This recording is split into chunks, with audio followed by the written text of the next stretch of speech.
Welcome to our channel विद्यार्थी ज्ञान। Friends, आज हम ये डिस्कस करेंगे कि कौन से इलेक्टिव पेपर को आपको लेना चाहिए। बहुत सारे कंफ्यूजन है कि किस इलेक्टिव पेपर के साथ जाना चाहिए हमें। यदि आप पहले इलेक्टिव पेपर जो लिए हैं, क्या इस बार के एग्जाम में फिर से चेंज कर सकते हैं। तो ये सारी बातें को हम डिस्कस करेंगे और फाइनली आप ये डिसाइड कर पाएंगे खुद से कि कौन सा इलेक्टिव पेपर आपको सेलेक्ट करना चाहिए। इस बार क्या चेंज करना चाहिए या नहीं चेंज करना चाहिए। तो आप यदि वीडियो के अंत तक बने रहते हैं तो डेफिनेटली ये कंफ्यूजन आपका दूर होने वाला है। ठीक है, देखिए सबसे पहले Why should you take HRM as elective paper in CAIIB? यहाँ जो मेन फोकस होगा हमारा समझाने का वो ये होगा कि आप HRM लें।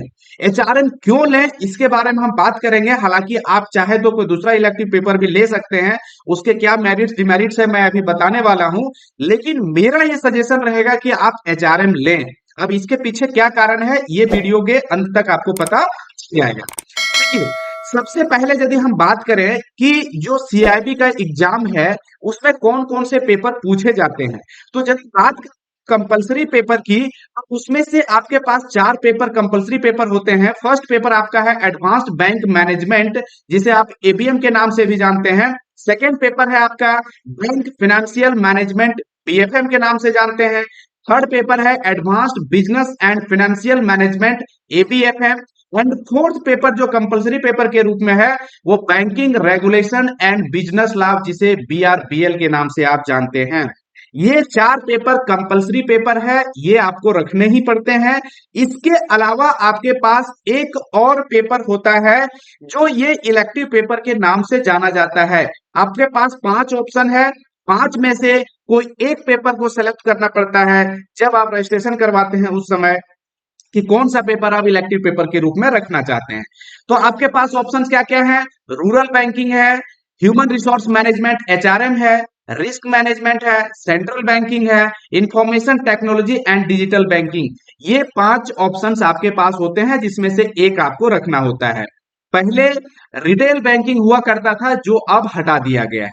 ठीक है, तो अब हम बात करते हैं कि ये देखिए आज का जो कंफ्यूजन है यही है कि कंपलसरी पेपर तो रखने ही है आपको, इलेक्टिव पेपर में से क्या रखा जाए, ये 5 में से क्या रखा जाए।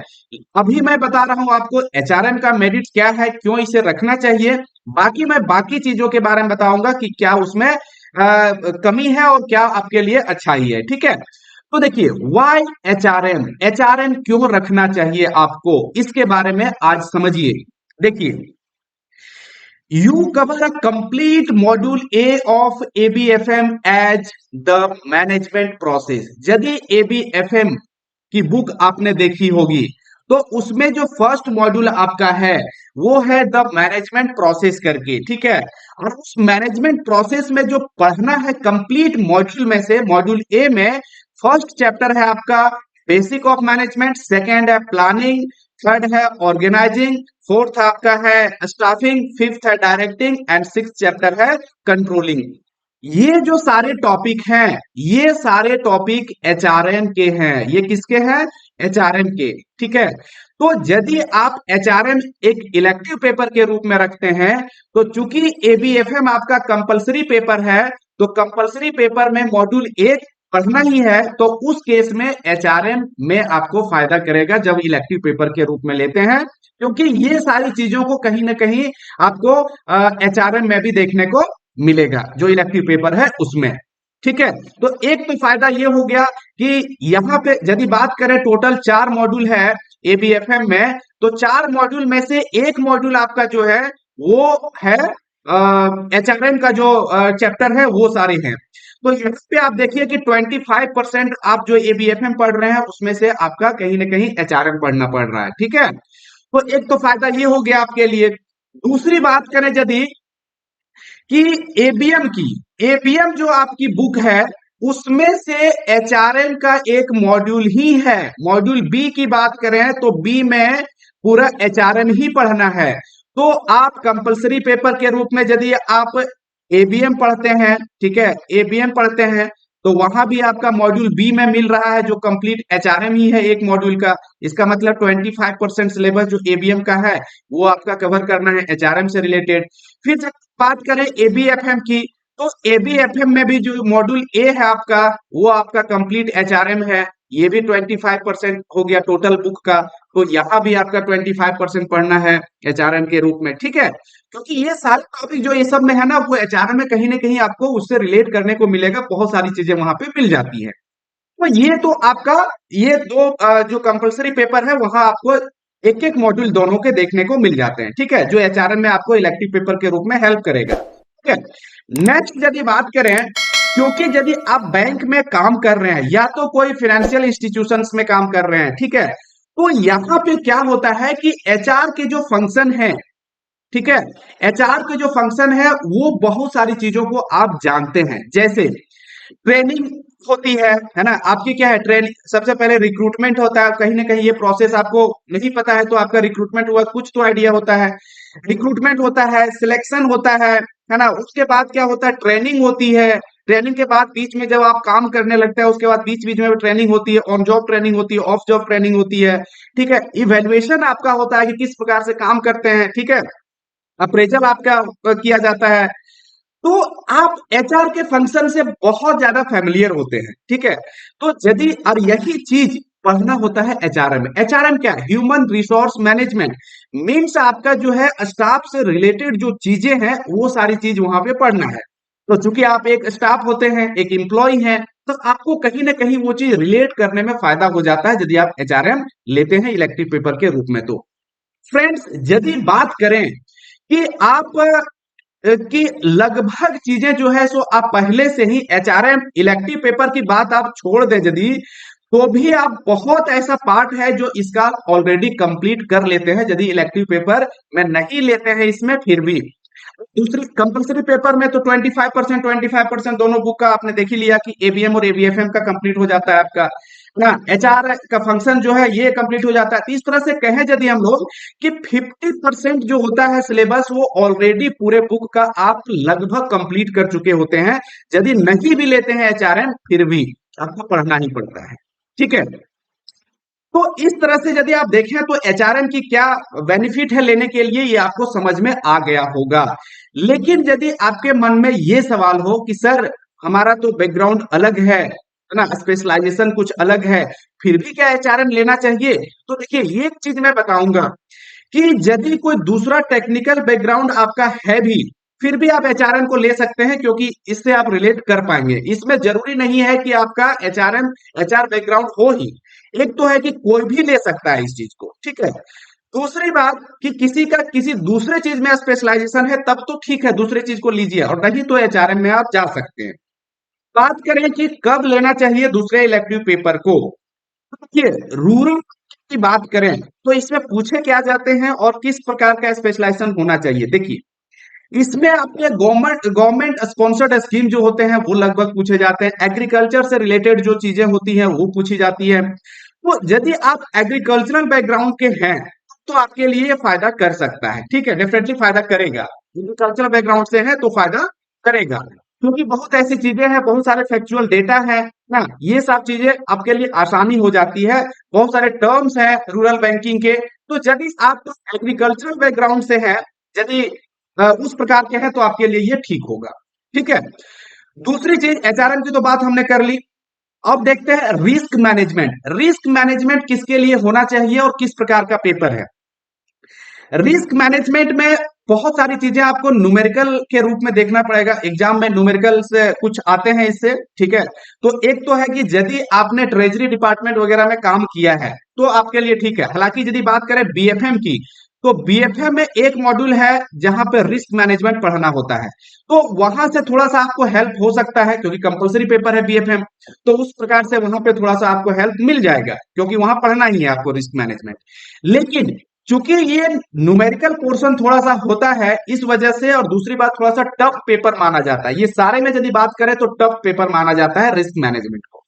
तो ऐसा यदि आपके पास बैकग्राउंड है कि आपने काम किया है ट्रेजरी मैनेजमेंट में, ट्रेजरी डिपार्टमेंट वगैरह में, ठीक है, और आपको इंटरेस्ट है न्यूमेरिकल बनाने में, तो फिर आप रिस्क मैनेजमेंट के साथ जा सकते हैं। सेंट्रल बैंकिंग की बात करें तो सेंट्रल बैंकिंग में क्वेश्चन किस प्रकार पूछे जाते हैं, जैसे आरबीआई से रिलेटेड हो गया, बैंक से रिलेटेड हो गया, मॉनेटरी पॉलिसी हो गया, ये सारी चीजें जो है सेंट्रल बैंकिंग में पूछे जाते हैं। तो ये भी कोई भी ले सकता है सेंट्रल बैंकिंग को, लेकिन यदि आपका इस प्रकार की चीजों में इंटरेस्ट है, इस प्रकार की चीजों को आप याद रख सकते हैं कि डेटा से रिलेटेड यहाँ भी चीजें आएंगी ना, तो आप सेंट्रल बैंकिंग के साथ जा सकते हैं। बात करें information technology and digital banking, ये किनको लेना चाहिए? यदि आपने बीटेक कर रखी है, ठीक है, बीटेक आपने किया है, इंजीनियरिंग बैकग्राउंड है, कंप्यूटर से रिलेटेड आपको नॉलेज है, क्योंकि यहाँ कंप्यूटर से रिलेटेड टर्मिनोलॉजी आपको फेस करने पड़ेंगे, ठीक है। इस प्रकार की चीजें यदि स्पेशलाइज्ड है आपके पास, ठीक है, तो आप information technology and digital banking के साथ जा सकते हैं। लेकिन ह्यूमन रिसोर्स मैनेजमेंट में कोई स्पेशलाइजेशन की बात नहीं है, और यहाँ पे मोस्ट ऑफ द सिलेबस आप जो कंपलसरी पेपर है वहां पे कवर करते हैं। बात करें यदि कि इस बार के एग्जाम में जो पूछे गए थे सीआईबी के एग्जाम में, वो किसमें क्वेश्चन टफ पूछे गए थे और किस सब्जेक्ट में थोड़े से आसान थे, तो देखिए ह्यूमन रिसोर्स मैनेजमेंट में सबसे ज्यादा यदि सारे की बात करें तो ज्यादा इजी क्वेश्चन था, और ये आपका information technology and digital banking में बाकी के कंपेयर में ये दोनों आसान पोर्शन थे, ठीक है, क्योंकि इसमें जो क्वेश्चन में इसमें जो मार्क्स लाए गए हैं वो 85 तक भी गए हैं, ठीक है, ह्यूमन रिसोर्स मैनेजमेंट और आपका आईटी की बात करें तो, ठीक है। तो अब आपका तो और देखिए रूरल बैंकिंग जो है, ये रूरल बैंकिंग आपके लैंग्वेज तो आसान पड़ेंगे, लेकिन इसमें फैक्चुअल डेटा होते हैं, तो इस तरह से ओवरऑल आपको समझ में आ गया होगा कि कौन से पेपर को हमें रखना चाहिए एज अ इलेक्टिव पेपर, ठीक है। और एक बात करें कि क्या इस बार आप जो आपका एग्जाम रजिस्ट्रेशन होने वाला है नेक्स्ट एग्जाम के लिए सीआईबी के लिए, क्या चेंज कर पाएंगे? तो डेफिनेटली आप चेंज कर सकते हैं, यदि आपने रखा है पहले और लग रहा है कि नहीं ये हमारे लिए टफ पेपर हो रहा है, तो आप इलेक्टिव पेपर के रूप में दूसरे पेपर को सिलेक्ट कर सकते हैं, ठीक है। तो इस प्रकार से सारा कंफ्यूजन आपका दूर हो गया होगा, आप जो पेपर रखना चाहें रख सकते हैं। मैं जो पढ़ाऊंगा वो एचआरएम पढ़ाऊंगा, तो ऐसा नहीं है कि मैं एचआरएम पढ़ाऊंगा इसलिए एचआरएम के बारे में आपको बता रहा हूं, ज्यादा उसके बारे में मेरिट ज्यादा बता रहा हूं। आप एनालाइज करिए, जो चीजें आपको अच्छी लग रही है उस चीज पे आप जाइए। एक चीज और कहूं, यदि आपका ये कमेंट ज्यादा आता है कि नहीं हमें इलेक्टिव पेपर के रूप में सर कोई दूसरा पेपर को पढ़ाया जाए, तो वैसी यदि मेजोरिटी होती है उस चीज की, तो डेफिनेटली मैं उस चीज को भी कवर करने की कोशिश करूंगा, लेकिन एचआरएम तो कंफर्म मैं पढ़ाने वाला। फ्रेंड्स यदि बात करें यहाँ पे आप कंपेयर करके देखिए, ये मैंने एक स्लाइड में आपके लिए यहाँ पे प्रेजेंट कर रहा हूं मैं कि आप कौन कौन से मॉड्यूल में ये जो आपके 5 इलेक्टिव पेपर है इसमें से कौन कौन से टॉपिक हैं, ये सिर्फ मैं मॉड्यूल वाइज मैं आपको यहाँ दिखा रहा हूं, तो आपको पता चल जाए कि उसमें क्या क्या चीजें को पूछी जाती है। जैसे एचआरएम में मॉड्यूल ए की बात करें तो ह्यूमन रिसोर्स मैनेजमेंट के नाम से है। बी में बात करें building and HR strategy. C की बात करें तो motivation training skills and development. E की बात करें personnel management and industrial relations. E की बात करें एमर्जिंग सिनेरियो इन एचआरएम। ये हो गया एचआरएम का टॉपिक। उसी तरह से रूरल बैंकिंग का rural India, financing rural development, private sector financing and government initiatives, problems and prospects in rural banking, ये रूरल बैंकिंग का सिलेबस है। Information technology and digital banking की बात करें, introduction to information technology, system and design, application in banking, information system, security control and audit.